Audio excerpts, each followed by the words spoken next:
This is about vector psychology. और फिर हम आपको रिमाइंड करेंगे कि हमने कहा कि यदि हमको कुर्तुब लेविन को समग्रता में समझना है तो हम तीन एस्पेक्ट को लेके उनको समझेंगे। टोपोलॉजिकल साइकोलॉजी, वेक्टर साइकोलॉजी और ग्रुप डायनामिक्स। हमने टोपोलॉजिकल साइकोलॉजी को लाइफ स्पेस और लेवल्स ऑफ रियलिटी के टर्म में समझा। Now we have started the vector psychology. So the vector psychology as a concept, Levin's vector psychology is dynamic in nature, which contains motivational aspect of human behavior. Motivational aspect is very important. और इसीलिए जब इसकी learning theory की educational implication की बात करेंगे, वैसे बहुत एज सच कुर्ट लेविन ने कोई लर्निंग थ्योरी ऐसी दी नहीं है कि लर्निंग कहा कि ये स्ट्रक्चरल चेंजेस है, लेकिन थ्योरी कोई ऐसी नहीं है।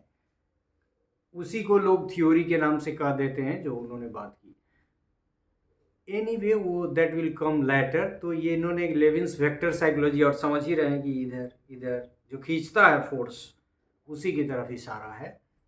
So Lewin's vector psychology is dynamic in nature which contains motivational aspects of human behaviour.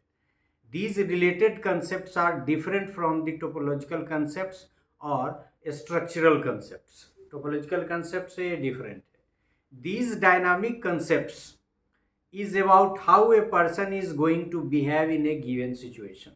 तो एक prediction की तरफ इशारा कर रहा है। Levin's major dynamic concepts are, मतलब वेक्टर साइकोलॉजी, वहाँ हम लोगों ने देखा कि टोपोलॉजिकल साइकोलॉजी को समझना है तो उसमें दो की एलिमेंट के माध्यम से हम समझ सकते हैं, लाइफ स्पेस और लेवल्स ऑफ रियलिटी। यहाँ हम वेक्टर साइकोलॉजी को डिफरेंट कंसेप्ट्स के माध्यम से समझ सकते हैं, and those are 5 in number. पहला है एनर्जी, नेक्स्ट टेंशन, वही वाला टेंशन, आपके दिमाग का टेंशन। नेक्स्ट है नीड, फिर नेक्स्ट है वायलेंस, ये भी आपका जाना पहचाना वर्ड है, और ये स्वयं vector. All together if we have to understand vector psychology of Kurt Lewin, we can understand vector psychology as a concept through these dynamic concepts.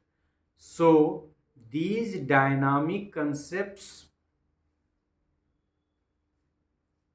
is the concept of vector psychology. यदि हम सबको अलग अलग समझ लिए तो vector psychology का मतलब क्या है कुर्ट लेविन के अनुसार उसको समझ जाएंगे। Now in other parts we shall discuss energy, tension, need, valence, vector separately and categorically. So in this part we could know कि वेक्टर साइकोलॉजी को 5 की कंसेप्ट्स की मदद से हम समझ सकते हैं।